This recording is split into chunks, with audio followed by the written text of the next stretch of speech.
Halo Atma listeners, dimanapun kalian berada, kembali lagi dalam program Bincang Santai Atma Radio, tentunya masih dengan topik pembahasan yang seru dan menarik. Dengan saya Sydney sebagai penyiar. Gimana nih kabarnya Atma listeners? Semoga semuanya baik-baik aja ya, walaupun kondisi masih belum membaik. Oke, ngomong-ngomong soal topik, hari ini saya akan membahas soal kasus diskriminasi agama yang terjadi di Indonesia. Namun, sebelum saya membahas lebih lanjut, mari kita simak dulu video pidato dari Martin Luther King berjudul I Have a Dream.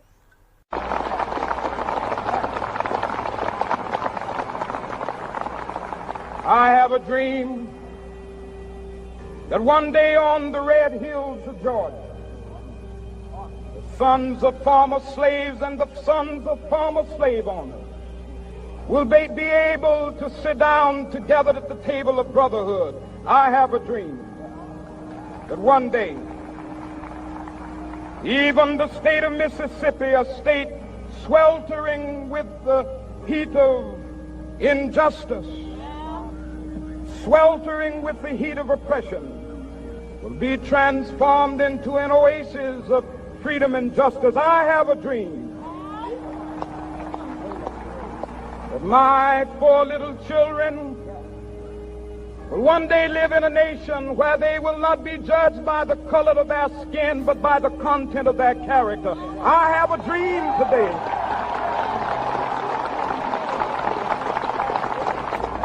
I have a dream that one day down in Alabama, with its vicious racists, with its governor having his lips dripping with the words of interposition and nullification, one day right there in Alabama, little black boys and black girls will be able to join hands with little white boys and white girls as sisters and brothers. I have a dream today. Setelah kita menyimak video pidato dari Martin Luther King, ternyata terdapat hubungan antara topik siaran pada hari ini dengan isi dari pidato tersebut, yaitu mengenai diskriminasi.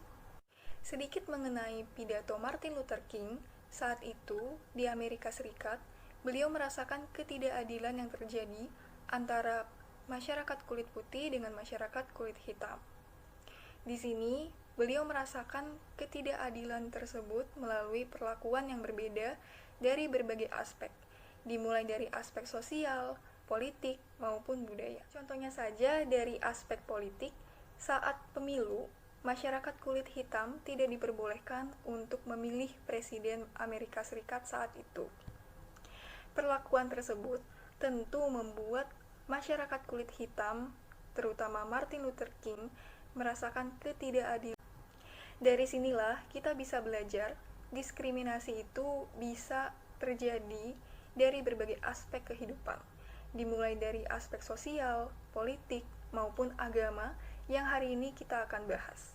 Kembali ke topik pembahasan, akhir-akhir ini sering terjadi kasus diskriminasi agama di Indonesia, dan hal ini bisa kita lihat dari berbagai peristiwa. Salah satunya adalah tokoh agama yang melakukan pidato untuk menjelekan agama lain dan mengunggulkan nilai keunggulan yang ada di agamanya. Mengapa hal tersebut terjadi? Saya akan menguliknya lebih dalam lagi berdasarkan hasil interview saya dengan dosen komunikasi massa Unika Atmajaya, yaitu Pak Bibang. Ya, demikian.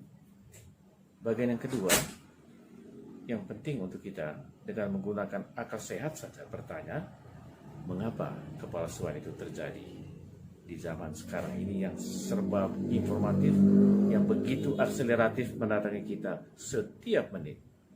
Mestinya kan kita lebih cepat bahagia. Baik, kita melihat sebabnya. Mengapa kepalsuan itu ada justru di zaman yang serba informatif. Yang pertama, zaman kita ditandai oleh sebuah kompetisi, persaingan. Sedikit-sedikit persaingan, sedikit-sedikit kompetisi, dalam batas yang tertentu. sebuah kompetisi itu sah-sah saja, benar, tidak apa-apa, memang baguslah kalau orang berlomba dalam hal kebaikan. Tetapi menjadi masalah justru kompetisi itu diperlakukan sebagai sebuah senjata yang mengunggulkan dirinya lebih dari yang lain dalam segala hal. Berlomba-lomba menjadi manusia unggul, menjadi manusia lebih istimewa, dan celakanya menjadi lebih baik. Ini soal etika ya. Oleh orang yang beretos kompetitif, oleh orang yang punya nyali kompetisi, dengan pengertian seperti ini, maka untuk dia menjadi cerdas, menjadi pintar, identik dengan menjadi baik. Benarkah demikian? Di dalam tanggapan interview tersebut, Pak Bibang menyebutkan bahwa di era yang semakin canggih ini dan semakin informatif, banyak masyarakat yang merasa dirinya paling unggul. Ini merupakan tanda zaman penuh persaingan atau zaman kompetitif. Di dalam kasus diskriminasi agama, semua orang berlomba-lomba untuk menunjukkan sisi keunggulan dari agamanya masing-masing, seakan agamanya itu paling sempurna. Contoh nyatanya saja, seorang Habib yang mengejek agama lain saat sedang berceramah di depan umatnya, itu sama saja menjelekkan dan mengunggulkan agamanya dibanding agama-agama lain. Ini merupakan bukti nyata dari zaman penuh persaingan atau kompetisi, di mana semua orang itu merasa paling unggul dan paling sempurna. Yang kedua, era kepalsuan sekarang ditandai oleh perbandingan. Membanding-bandingkan. Seperti saya katakan, dalam batas tertentu tidak apa-apa perbandingan, tak apa-apa. Bisa. Dalam studi-studi ilmiah, seringkali orang melakukan studi perbandingan, comparative studies, biasa, membanding-bandingkan. Tetapi menjadi celaka, menjadi bahaya, kalau perbandingan itu diambil sebagai tujuan. Kenapa? Karena di dalam sebuah perbandingan, seseorang itu memiliki perilaku kalkulatif, memperhitungkan untung rugi dari segala sesuatu yang dia alami, sekecil apapun itu.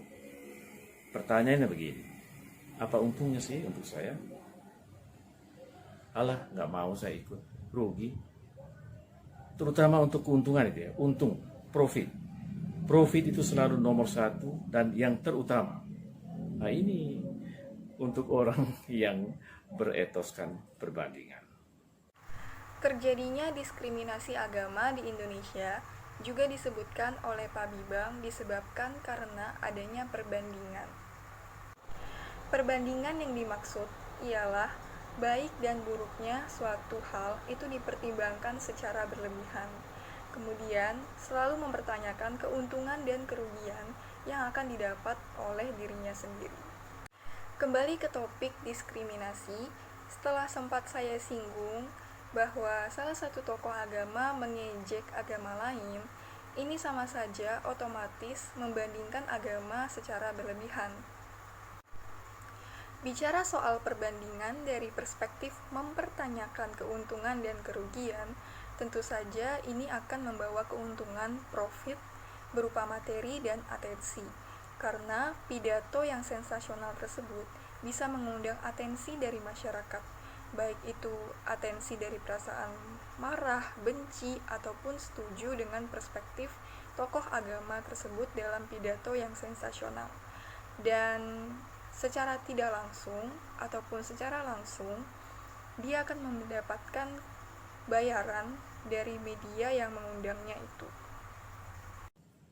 Yang keempat, karakteristik kepalsuan zaman ini ialah lemahnya kepribadian, personality yang lemah. Dalam arti bahwa mudah sekali terguncang atau terpengaruhi oleh sebuah kepentingan yang sesaat. oleh sebuah keuntungan yang sesaat, oleh hal-hal yang bersifat situasional dan tidak permanen. Oleh karena itu, orang yang lemah kepribadiannya ini disorientatif, kehilangan orientasi. Dalam hal pleasure, orang-orang yang berpengaruh dan ilmuwan besar selalu mengatakan kepada kita, ada 3 hal, ada 3P yang membuat lemahnya kepribadian dan yang membuat martabat kita itu jatuh. Atau dalam bahasa agama-agama, yang membuat kita itu jatuh dalam dosa. Ialah P pertama, pleasure, P kedua, possession, P ketiga, power. Yang ketiga itu yang sering kita dengar istilah power tends to come. Possession, having, harta milik, kepunyaan, benda-benda yang kita miliki, semua itu tidak akan menjadi bahaya ketika itu menjadi sarana untuk kita menjadi lebih baik. Semua itu tidak ada. Tetapi ketika itu menjadi tujuan, dan itulah orientasi dari orang yang lemahnya kepribadian, maka lama-lama diri kita akan dimakan oleh possession itu. Pak Bibang dalam interviewnya juga menyebutkan bahwa penyebab dari diskriminasi agama di Indonesia disebabkan oleh masyarakat Indonesia yang terlalu gampang terpengaruh dan sehingga tidak punya pendirian dan kepribadian yang kuat. Karena kepribadian masyarakat kita yang mudah dipengaruhi oleh opini orang lain, maka muncullah orang yang punya tujuan untuk mendapatkan keuntungan dan memanfaatkan kondisi seperti ini. Di dalam interview tersebut, Pak Bibang sempat menyinggung mengenai 3P dan menurut saya, dengan tujuan ingin mendapatkan keuntungan tadi, tokoh-tokoh agama yang sering mengejek agama lain saat berpidato keagamaan atau sedang berceramah itu secara langsung memanfaatkan 3P, 2 dari 3P yaitu position dan power mereka untuk menunjukkan keunggulan dari agamanya sendiri dan menyebarkan kejelekan agama lain. Tidak terasa kita sudah berada di penghujung topik pembahasan dan saya akan merangkumkan beberapa insight yang bisa diambil oleh Atma listeners supaya dijadikan sebagai bahan pembelajaran. Pertama, kasus diskriminasi agama di Indonesia bisa terjadi karena selain kondisi Indonesia yang punya beraneka ragam latar belakang, juga karena pemikiran masyarakatnya sendiri yang masih kurang terbuka terhadap perbedaan yang ada. Kedua, diskriminasi itu sendiri bisa terjadi di berbagai aspek kehidupan, dimulai dari aspek sosial, politik, maupun budaya dan juga agama. Lalu, apa yang bisa kita ubah supaya di Indonesia tidak terjadi atau setidaknya berkurang kasus diskriminasi agama di negara kita ini? Yang harus kita ubah adalah memposisikan semua manusia itu sama, seperti apa yang menjadi inti dari pidato Martin Luther King yang berjudul I Have a Dream. Lalu yang ketiga, sekaligus yang terakhir, jadi dengan adanya perubahan mindset masyarakat Indonesia yang menganggap perbedaan itu merupakan sebuah titik atau celah yang menciptakan keindahan di hidup ini dan bisa saling melengkapi satu sama lain. Tidak ada lagi yang membanding-bandingkan agama secara berlebihan, tidak ada lagi yang menjelek-jelekan agama secara berlebihan juga, dan pokoknya semuanya menganggap semua agama dan penganut agama yang berbeda itu sejajar. Tidak ada yang lebih tinggi dan tidak ada yang lebih rendah. Mungkin itu saja yang bisa saya sampaikan kepada Atma listeners pada siaran hari ini. Dan jangan lupa tetap menghargai perbedaan dan menganggap sebuah perbedaan itu merupakan hal yang indah.